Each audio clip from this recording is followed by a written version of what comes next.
Olá, bem-vindos ao Segunda Pele. Isto hoje vai ser sempre a abrir. É que o meu convidado é piloto de NASCAR, isso mesmo, ouviram bem, de NASCAR. É o primeiro português na European Late Model Series, tem 29 anos, muito talento e uma grande paixão pelos carros. O arranque foi em grande na corrida de estreia, em que teve apenas 15 minutos para se habituar ao carro e à pista. Conseguiu logo um lugar no pódio, chama-se Miguel Gomes. Olá, Miguel. Bem-vindo ao Segunda Pele. Obrigado. Antes de mais nada, temos que desmistificar isto aqui do NASCAR, porque é uma coisa que nós já temos como muito distante, muito americana, não é? Na Europa não é. Está a ser. Não é tão familiar. Está a ser cada vez mais conhecida, mas ainda está numa fase muito embrionária. Explica-nos lá a diferença entre o NASCAR americano, aquele que costumamos ver na televisão, e o NASCAR europeu, que é aquele onde tu competes. Pronto, o NASCAR americano já é em pistas de 1,5 milha, são cerca de 2,4 km. O NASCAR europeu para já ainda é em pistas mais pequenas e pronto, como está numa fase muito inicial, este é o primeiro ano, ainda para já é só nessas pistas. Mas em termos de... aquilo funciona mesmo naquelas pistas ovais, tal como vemos... Exato, são pistas ovais. Os carros é que não são tão potentes como os NASCAR. Os NASCAR têm 750 cavalos, estes têm entre 400 e 450 e pronto, essa é para já a grande diferença. E depois em termos de corrida propriamente dita, não há muito mais diferenças, é igual? Não. São pistas ovais, toques, os carros sempre lado a lado, o máximo de competição. Com aquela adrenalina toda que vemos na televisão. Porque o foco é no piloto, não é tanto no carro. Portanto, na Fórmula 1 é mais o carro que conta. Aqui não, aqui tenta-se, as regras são mesmo para focar no piloto, para os carros serem o mais iguais possíveis e para o que vier ao de cima e claro, a destreza do piloto. E em termos de regras, explica-nos lá como é que isso funciona.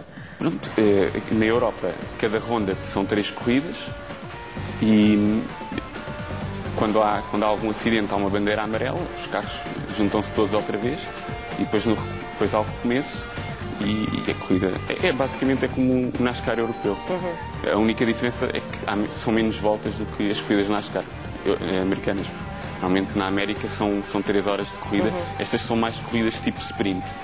E na América aquilo vive-se de uma forma intensíssima, não é? Exato. É uma indústria gigantesca. Exato. Na América aquilo é o segundo desporto mais visto. A única rivalidade que tem é o futebol americano. Claro, o resto... nem o próprio futebol, o soccer, não é? Que eles têm, que rivaliza com o NASCAR. Além disto, depois há várias séries, não é? Explica-nos lá como é que isso se divide. Na NASCAR americana, eles têm várias divisões. Tem os Late Models, que é este campeonato que existe agora na Europa. Que é uma espécie de antecâmara para a NASCAR. E depois tem 3 divisões, que são as pick-ups, que é o Craftsman Trucks. Depois tem a segunda divisão, que é a Nationwide Series, e a divisão principal, que é a NASCAR, a Sprint Cup Series. E tu corres na Late... Exato, na Europa o que existe é a Late Model Series, que corresponde a essa antecâmara da NASCAR. Porque na América existem vários campeonatos com Late Models, várias séries, e o que se está a fazer na Europa é uma correspondência a essas séries, tentando seguir ao máximo essas regras. Como é que é um carro típico de uma corrida de NASCAR? É um carro potente, é um carro difícil de conduzir, são 450 cavalos e como é um carro com tração traseira, ao mínimo deslize o carro foge, portanto dá a ideia que as corridas a pessoa tem que ter uma condução muito agressiva, mas não, tem que ser agressivo, mas ao mesmo tempo tem que se ter uma condução suave, porque o carro é muito sensível. E essa são mesmo as características principais do carro. É um carro pesado e com muita potência, mas difícil de controlar. Mas dá muito gozo. E depois, como é que é feita aquela gestão? Porque, como tu dizes, os toques, não é? Os outros pilotos vão ali mesmo rentinho. Exato, nós temos os chamados spotters, que são pessoas que estão a ver tudo o que se passa na pista e que nos vão dizendo, porque a visibilidade num carro daqueles é reduzida. Nós temos aqui duas tipo de palas para se houverem embates. Então não se tem muita visibilidade. Temos de estar sempre atentos a saber se temos um carro por fora, um carro por dentro. E pronto. É bom que te avisem, não é? Exato. Que está é essencial, porque sem a ajuda dos spotters a pessoa não sabe bem o que é que vai acontecer. Não é? Diz-me uma coisa, gostas de surpresas? Gosto. Surpresas muito. Gosto. É que eu tenho aqui alguns objetos que pertencem ao Miguel, só com um pequeno pormenor, é que ele não faz a mínima ideia do que é, nem sequer sabe que eu os tenho. São objetos que vão ajudar a conhecer um bocadinho melhor o Miguel e a carreira dele como piloto. É o V de volta do Segunda Pele. Vamos conhecer o primeiro objeto já a seguir.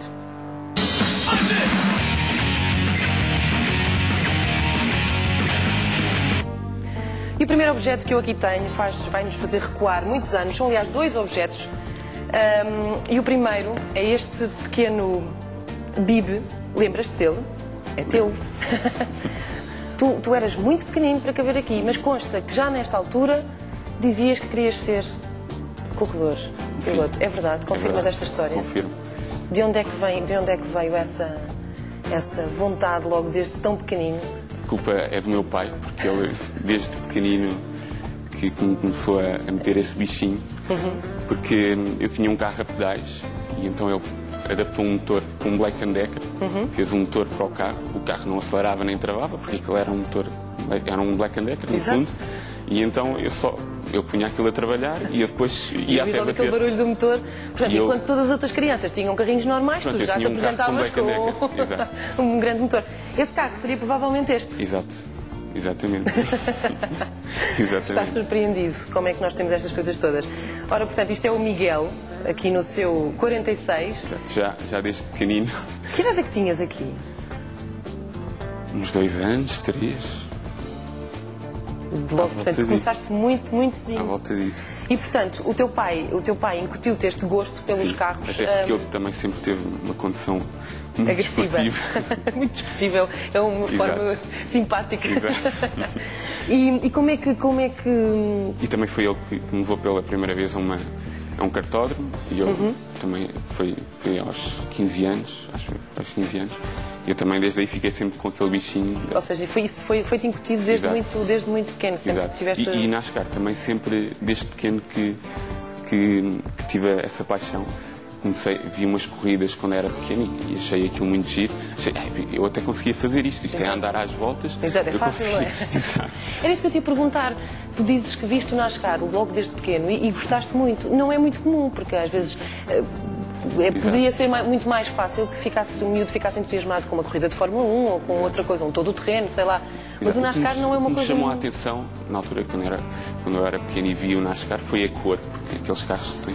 Sim, aquilo é muito apelativo. São muitos carros para já, são todos muito coloridos e depois andam todos muito juntos e isso foi o que me começou a despertar essa paixão. Depois vi também aquele filme de Zelda, Days of Thunder, Dias de Tempestade. Exato, o clássico. Ainda aumentou mais a paixão. E pensaste, está decidido, vou ser... Mas pronto, cá na Europa não havia nada, era mesmo só na América. O que eu comecei a fazer foi a correr em simuladores de NASCAR. Havia vários jogos de computador que eram simuladores.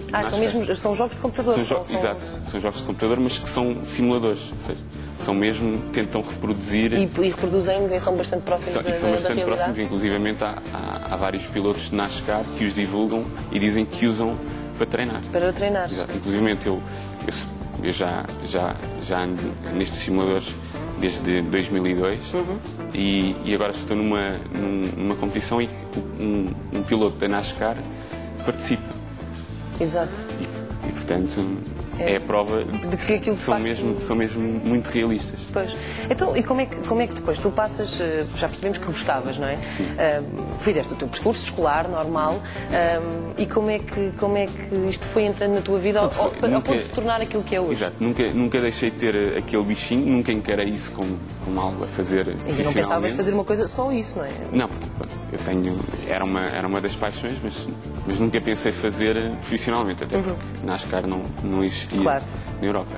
E pronto, fui-me dedicando aos simuladores e em 2007 conheci um piloto real nessas competições online. Um piloto de verdade, de carne e osso? Um piloto Um piloto de verdade que participava num campeonato que eu até desconhecia, um campeonato que era com carros do tipo NASCAR numa oval europeia, que eu na altura desconhecia. E pronto, eu fiquei fascinado, quis logo saber tudo, como é que ele tinha entrado, quis logo saber tudo acerca desse campeonato, o que é que eu podia fazer para eventualmente entrar e porque não tinha experiência nenhuma. Claro. E ele disse-me, o simulador, hoje em dia, tu não precisas muito mais do que simulador, porque as coisas chegaram a um ponto, são tão realistas, que da experiência que ele tinha, era mais difícil conduzir no simulador do que no próprio carro. E então meteu-me aquele bichinho de ir fazer os testes. Então eu, sem ter experiência nenhuma, em 2007 fui à Inglaterra fazer os testes, porque para entrar naquele campeonato era preciso passar uma série de testes e para ver se ficava apto ou não. E éramos 7 pilotos, eu era o único que não tinha experiência nenhuma, só tinha de karting. Inclusivamente a equipa que me acolheu, que participava na organização, disse para eu mentir, para dizer que já tinha feito uma corrida num oval. Eu até pensei que fosse a brincar. Mas depois, quando foi antes do briefing, em que os pilotos iam se apresentar uns aos outros, eles lembraram: não te esqueças de dizer que fizeste aquelas corridas. E eu, caso contrário, não poderias pois, supostamente não. Mas entretanto, foi o briefing e quando chegou a minha vez de falar, eu esqueci-me completamente da pista que eles me tinham dito. Então disse: a minha experiência é karting. Fez-se um silêncio, eram todos a olhar. O que é que estás aqui a fazer? Exato. Vais ser cilindrado. Eram pilotos de GT, de rallies, claro, tinham todos experiência no automobilismo. Eu não tinha nenhuma, só tinha mesmo simuladores e karting amador. Mas o mais incrível é que... O mais incrível é que fui passando os testes. Primeiro não era logo nos carros de competição, era em minis. Mas fui passando os testes, porque aquilo era por tempos, tinha que se chegar a determinado tempo para passar ao próximo teste. Fui passando e cheguei mesmo aos carros de competição. E depois, no teste final, passámos 3 e eu fui o mais rápido e fiquei apto para entrar no campeonato. Qual foi a sensação de ter experimentado corridas em simuladores e depois, quando entraste dentro de um carro? Lembras-te desse dia, desse momento? Lembro muito bem, porque antes de conduzir mesmo o carro, nós tivemos que fazer umas voltas ao lado de um piloto, no lugar do morto, como se costuma dizer. E na altura foi bastante assustador, porque aqueles carros, para serem mais rápidos, têm que correr mesmo juntinho ao muro. Pois. E há aquela velocidade. Chamada vazia, não é? Exato. Naquela pista, as médias são de mais de 230 km/h e quando sai das curvas é mesmo em direção ao muro. Portanto, quem está do lado do lado direito parece mesmo contra a parede. É muito assustador e eu, na altura, pensei, bem, eu sou maluco, não devia ter vindo e cheguei mesmo a pensar em desistir. Exato, eu não dou para isto, mas depois ficaste. Depois, pronto, pensei, bem, vou nem que seja devagarinho, vou experimentar. Foi mais forte do que tu. Exato. Inclusivamente houve um dos pilotos que depois dessa experiência desistiu, porque aquilo...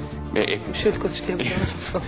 Pois não, deve ser um bocadinho assustador. Exato. Mas depois, quando a pessoa vai conduzir, é diferente. E eu, quando comecei a conduzir, comecei a ter as sensações que tinha no simulador e a perceber. Eu ia te perguntar isso. Há coisas que tu só sentes mesmo sendo realidade, porque tu num simulador, por muito que saibas que estás aí quase contra o muro, é um simulador, não sabes como vais. Mas o tipo de condução que se tem de ter nestes carros, que é completamente diferente de fórmulas, de rally, isto é como comparar Fórmula 1 e rally, são conduções completamente diferentes. Claro. E o tipo de condução que se tem de ter, e a experiência que eu tinha do simulador, depois eu vi que era bastante semelhante ao simulador. As reações do carro, quando eu acelerava, quando eu travava, eram bastante semelhantes e comecei a ganhar confiança e pronto, e consegui. E conseguiste? Consegui ser rápido. E eu acho que, apesar dos outros pilotos terem mais experiência, no fundo eu tinha vantagem, porque essa experiência de simulador, eles nunca tinham corrido um carro daquele género. Pois, tu já no simulador. E afinal não foi assim tão diferente quanto isso. Exatamente. Eu acho que no fundo, apesar de se pensar que eu não tinha vantagem, eu tinha essa vantagem de já ter conduzido aquele carro virtualmente, mas já tinha conduzido. Claro. Há outra coisa que também deu vantagem ao Miguel, que ele fez antes dos carros de NASCAR, tem a ver com o segundo objeto do V de Volta que vamos conhecer já a seguir.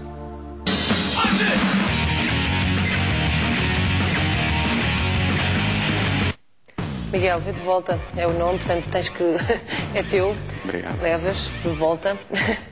O segundo objeto tem a ver com isto mesmo que estávamos agora a falar, que foi o teu percurso nos karts. Eu tinha muitos troféus para trazer aqui, mas trouxe só um.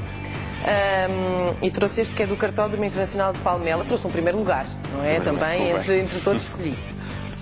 Os karts também é normal, todos os pilotos, a maior parte dos pilotos passa pelos karts, começa por aí. Isso também foi algo que te ajudou a ter o percurso, a chegar ao sítio onde chegaste hoje. Como é que foram estas alturas nos karts? Quanto tempo é que andaste nos kartódromos por aí desse país? Como eu disse há bocado, isto começou quando eu tinha 15 anos, foi quando o meu pai me levou a primeira vez a um kartódromo e pronto, desde aí sempre fiquei com o bichinho. E depois, passados uns anos, comecei a entrar em troféus, mas amadores, nunca foi a nível profissional, porque os gastos, os custos de fazer um campeonato profissionalmente são muito elevados. Sempre fui tentando fazer troféus a nível amador e pronto, e alguns tive bons resultados. O facto do teu pai te apoiar nisto fez com que se calhar não tivesses que ter aquela batalha quase às vezes de não, eu quero mesmo ser piloto, não, tens é que ser médico, não aconteceu nada disso. Até chegar a este tipo de competição sempre tive apoio, apesar de que hoje em dia o meu pai e a minha mãe acham que é perigoso, pronto, claro. Mas no fundo eu acho que eles têm orgulho. Claro que sim. Dos resultados que eu tive. E diz-me uma coisa, tu também eras, como já se percebeu que gostavas muito de carros, também eras daquelas pessoas que já foi a conduzir para o exame de condução ou não? Não, não cheguei a isso, já tinha conduzido, já tinha algumas horas extra de condução antes de começar a tirar, sim, com o meu pai. Não faz nada. Mas aposto que tiraste a carta logo assim que pudeste, não é? Sim, eu estava com tanta vontade de tirar a carta, que eu comecei a tirar no verão e em pleno agosto chegava a ir a 4 horas de código, em pleno agosto, que era para despachar. Para despachar aquilo. Já me tinham comprado um carro em segunda mão, tinha o carro à porta de casa, então... Mas estava ali o incentivo. Exato, e ia à janela e via o carro, então e pensavas, não, eu tenho mesmo que acabar isto. Queria despachar e pronto. Qual é a diferença entre o Miguel como condutor, o Miguel piloto de NASCAR quando está numa pista, numa oval, e o Miguel na autoestrada, por exemplo? És acelera, gostas de andar depressa? Eu ando depressa às vezes, admito que sou sincero. Às vezes ando depressa, mas sem arriscar, não gosto Tens noção também. Sobretudo, às vezes quando vou sozinho ando mais depressa, mas quando vou com pessoas, nunca arrisco. Qual é assim o teu carro de sonho? Ferrari, por exemplo. E em termos de pilotos, tens algum herói? Tenho um herói que é o Pedro Lamy, acho que é o grande talento nacional e espero que ele continue a ser ainda durante... Já lhe disseste isso alguma vez? Nunca lhe disse isso. Por acaso uma vez encontrei-o no Colombo, eu estava a ver os karts do Colombo e ele de repente apareceu ao meu lado. Eu já nessa altura tinha um póster dele no meu quarto e ele apareceu ao meu lado. Eu fiquei assim sem reação.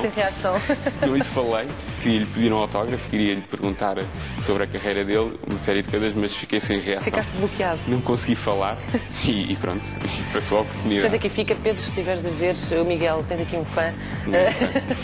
Ele ficou envergonhado dessa vez.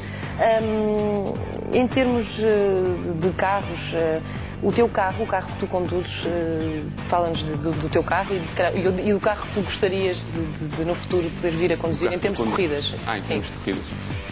Em termos de corridas é um stock car, é um V8 com 450 cavalos.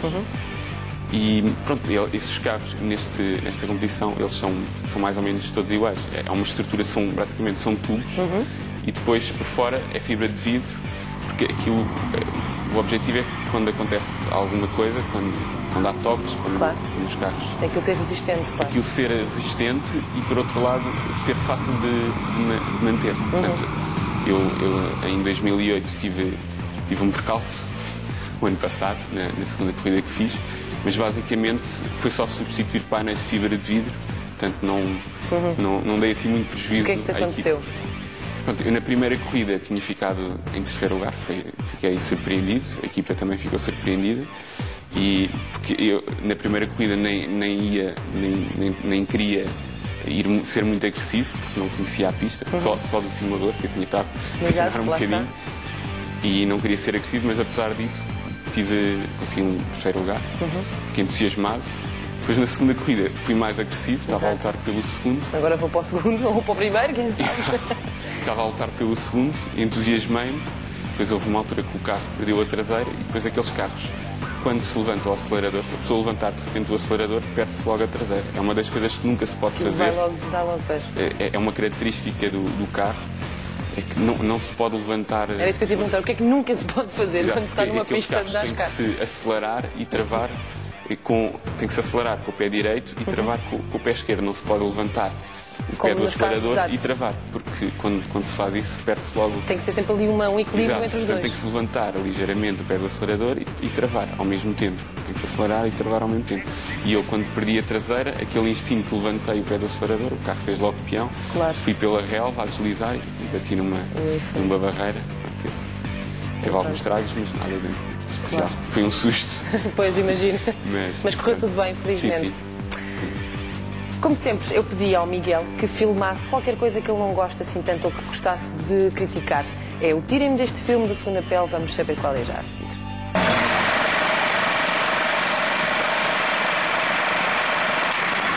Miguel, que tema é que tu escolheste para o Tirem-me deste filme? Eu não gosto de ficar em último. Pois. É normal, acho que nenhum piloto gosta. Mas em 2007 isso foi muito frequente, porque eu tive que fazer as provas em Portugal que dessem a licença internacional em 2008 e pronto, comprei um Datsun 1200. Que é o que estamos a ver na imagem. Que é o que estamos a ver. Era um Datsun que não estava muito preparado para o campeonato onde eu corri, que era dos clássicos 1300. Os outros carros eram todos artilhados. Este eu não sei se é bom, mas é bonito pelo menos. Pronto, é bonito, mas comparado com os outros não era minimamente competitivo. Claro. E depois, para além de não ser competitivo, tinha uma série de problemas. Por exemplo, nesta corrida que estamos a ver em Braga, ele acelerava, ao mesmo tempo que eu acelerava, ele travava, o carro travava, tinha um problema no travão. Uma espécie de um Herbie, não é? Tinha vontade própria. Tinha vontade própria. E pronto, fiquei em último nas duas corridas e era bastante mais vagaroso do que os outros pilotos. E ninguém gosta de ficar em último, como é natural. Diz-me uma coisa, qual é a sensação, se é que consegues descrevê-la, de estar dentro de um carro como aqueles que tu conduzes, de um carro de NASCAR? Assim, é alucinante. É alucinante, sobretudo quando eu fiz os testes em 2007, foi na pista mais rápida da Europa. Onde é que é? É em Inglaterra, em Rockingham, e realmente aquilo não dá para descrever, é uma vertigem, não dá para descrever, porque a pessoa parece que fica com uma visão diferente. Ainda por cima é uma pista que tem relevé, e depois aquelas saídas das curvas e ir direto ao muro, aquilo é difícil de descrever. É muita adrenalina, mas depois é uma coisa que vicia, é uma adrenalina que vicia, depois a pessoa quer mais e mais e mais. Claro. E pronto, e é por isso que eu agora estou a tentar entrar de forma mais séria neste campeonato. Claro que sim, já vamos falar sobre os objetivos do Miguel para este ano e para este campeonato. Agora vamos conhecer o kit que precisa um piloto de NASCAR para competir. É o ver de volta o terceiro e último da Segunda Pele de hoje.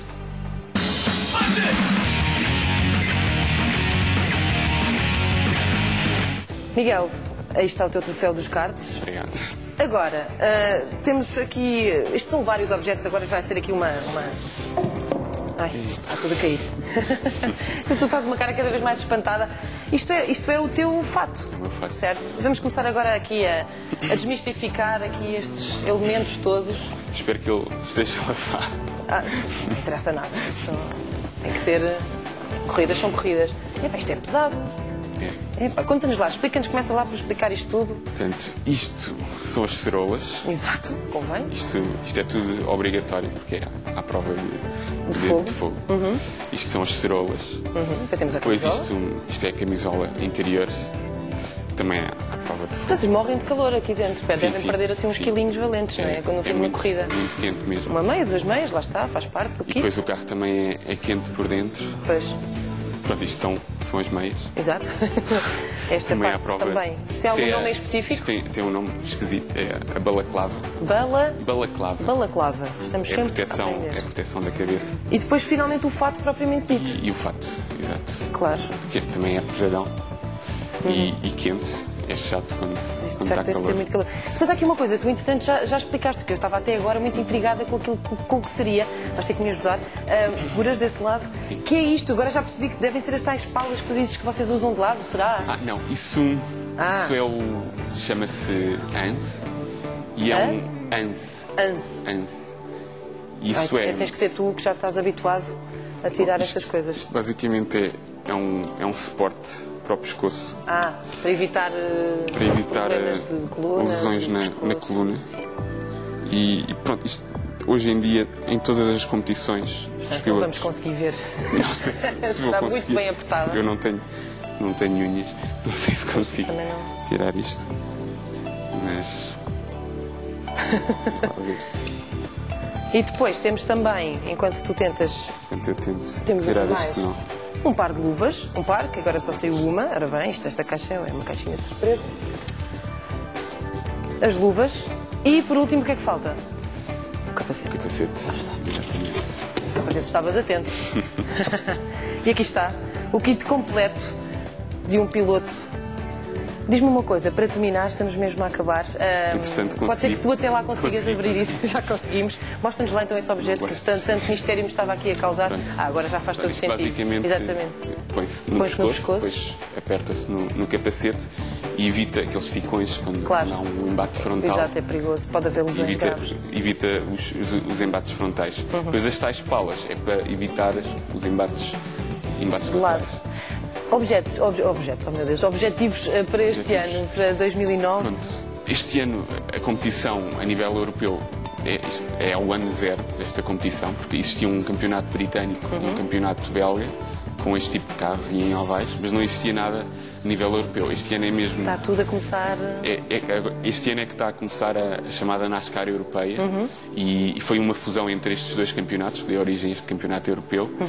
E pronto, o objetivo este ano, como esta fusão já aconteceu a meio do ano, foi complicado arranjar os apoios para entrar logo de início. Entretanto, tive o apoio da empresa onde eu trabalho, Altitude Software, para conseguir fazer duas provas. Juntaste o útil ao agradável. Exato. É perfeito. E pronto, é uma empresa também jovem e dinâmica e gostou deste projeto. A ideia apoia. E é uma ideia irreverente e eles acharam algo piada a este projeto. E gostavas de chegar ao fim de 2009, ao fim da época, e dizer o quê? Eu consegui Era fazer o máximo de provas possíveis e preparar a época de 2010. Para entrar 2010 então já com consolidação. 2010 o grande. campeonato vai ser mesmo, já vai ser mais pensado com mais antecedência e já vai ser uma coisa mais a sério. Portanto, eu em 2010 queria fazer mesmo do princípio ao fim. E oxalá Esse consigas. é o objetivo. Muito boa sorte. Miguel, muito obrigada por teres vindo à Segunda Pele.